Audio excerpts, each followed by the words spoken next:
menjajah dunia Islam. Perdana Menteri Victoria pernah berpidato di hadapan parlemen.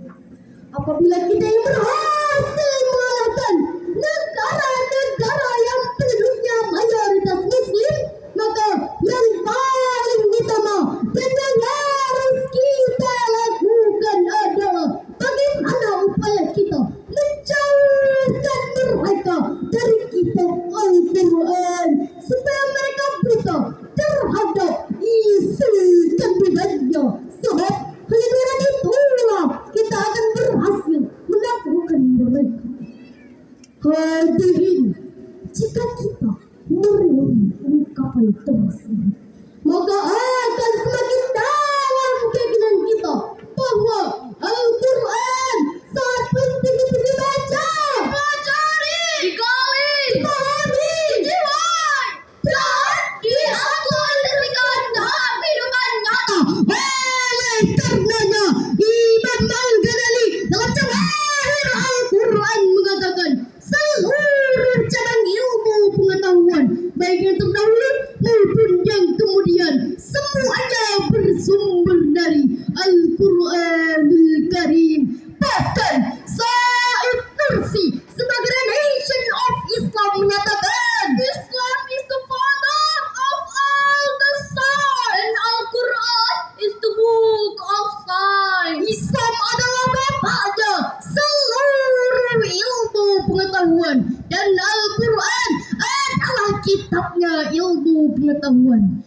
Oleh karena itu, Rasulullah Sallallahu Alaihi Wasallam bersabda, "Iqra'ul Quran, fa innahu ya'ti yaumal qiyamah syafi'an li ashabihi." Bacalah dan kajilah Al-Quran, karena ia akan datang pada hari kiamat sebagai penolongmu. Hadis riwayat Muslim halaman 804. Hadirin, dalam rangka menjadikan Al-Quran sebagai hudan linnas, petunjuk hidup bagi manusia, maka pada kesempatan yang berbahagia ini kami akan mengangkat pembacaan Al-Quran yang berjudul Membangun Generasi Qurani Menuju Indonesia Emas 2045. Adapun landasan utama Al-Quranul Karim, Surah Ibrahim ayat 1.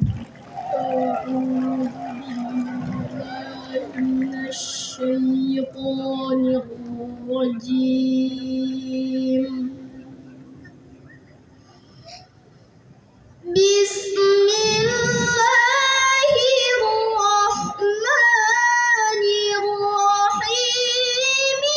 Alif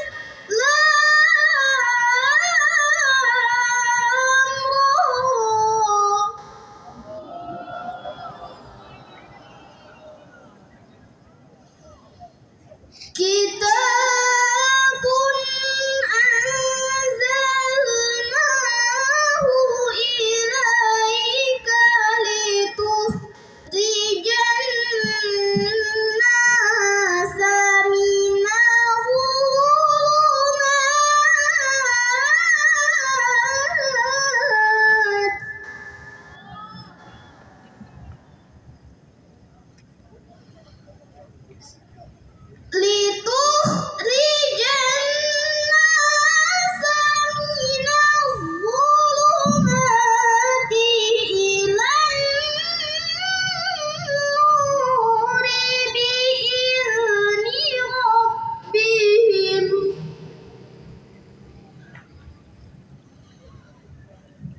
bi'izni rabbihim ila siratil azizil hamid.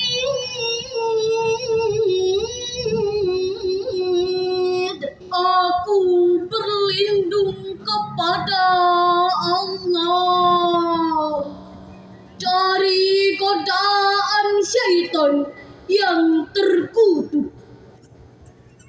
dengan menyebut namamu ya Allah yang maha pengasih lagi ya. Alif Lam Ra.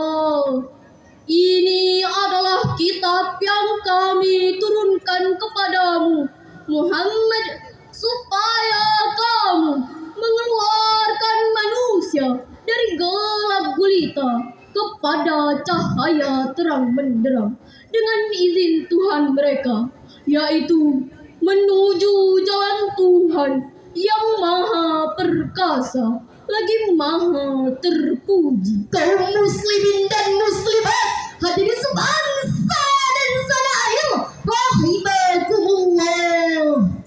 Ayat tadi dalam ilmu balaghah termasuk kalamul khabari au ingkari, yang berarti menginformasikan sekaligus menegaskan bahwa sangka telah datang kepada manusia Al-Quran yang memberikan petunjuk jalan yang lurus, yang mampu mengeluarkan manusia dari kegelapan, kesesatan, dan kebodohan. Oleh karena itu, Harun Yahya dalam Al-Quran Lips 2 nyatakan membangun karakter bangsa, termasuk di dalamnya membangun karakter generasi muda, akan berkembang dengan cepat apabila dituntun dan mengambil kebenaran juga dari Al-Quran itu sendiri.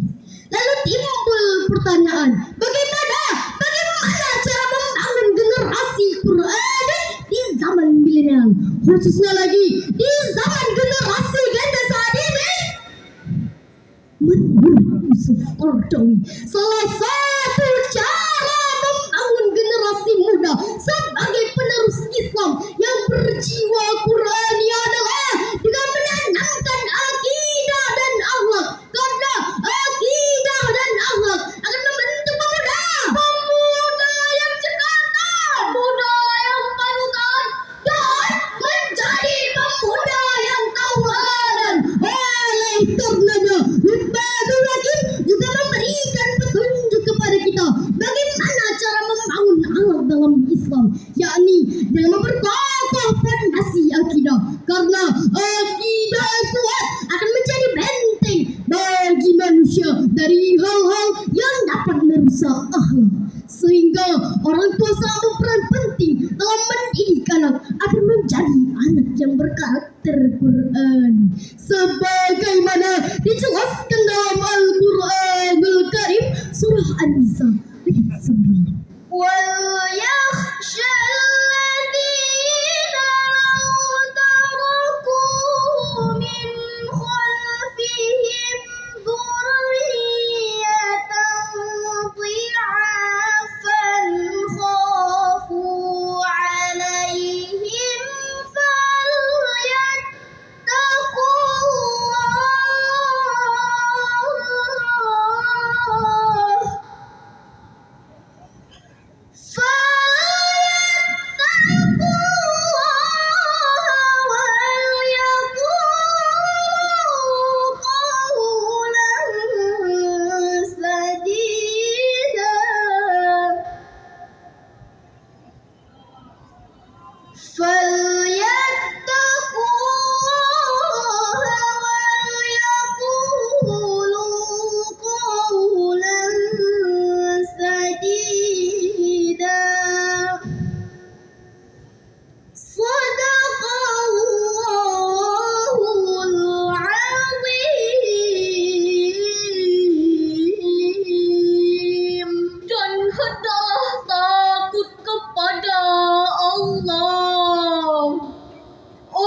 keturunan yang lemah di belakang mereka, yang mereka khawatir terhadap kesejahteraannya.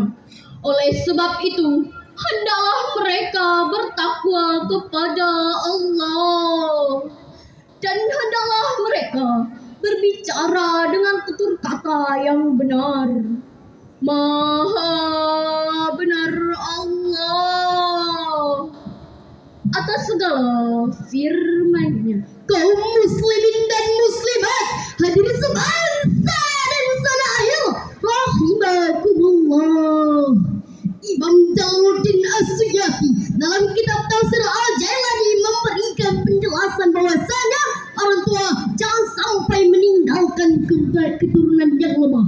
Lemah di sini bukan hanya lemah perihal harta, namun lemah di sini adalah lemah dalam berbagai aspek. Salah satunya adalah lemah dalam hal berakhlak, juga lemah dalam berakidah. Sehingga Syekh Mustafa Al-Marhi menafsirkan kalimat khawfu alaihim sebagai suatu kekhawatiran jika lawanannya hidup terlantang dan sia-sia. Oleh karenanya Islam menginginkan agar setiap orang tua dapat meninggalkan generasi penerus bangsa, kuat fisiknya, kuat mentalnya, dan kuat perekonomiannya. Setuju hadirin? Dengan demikian hadirin, jelaslah bahwa Al-Quran mengandung nilai-nilai moral yang dapat dijadikan manusia dalam bersikap dan berperilaku, dan lingkungan menjadi faktor utama dalam menentukan karakter seseorang. Oleh karena itu, untuk menciptakan pemuda yang beradab, maka lingkungan menjadi peran sentral dalam prosesnya. Untuk itu, bacalah Al-Quran supaya hidup teratur. Bacalah supaya lahir karya-karya luhur, dan bacalah diri kita akan hidup tidak takut. Kaum muslimin dan muslimat, hadir sebangsa dan tanah air, rahimakumullah. Dari uraian tersebut dapat kita simpulkan bahwa Al-Quran merupakan firman Allah Subhanahu wa Ta'ala yang berfungsi sebagai pelajaran supaya kita dapat belajar membangun generasi bangsa Indonesia yang memiliki iman yang kuat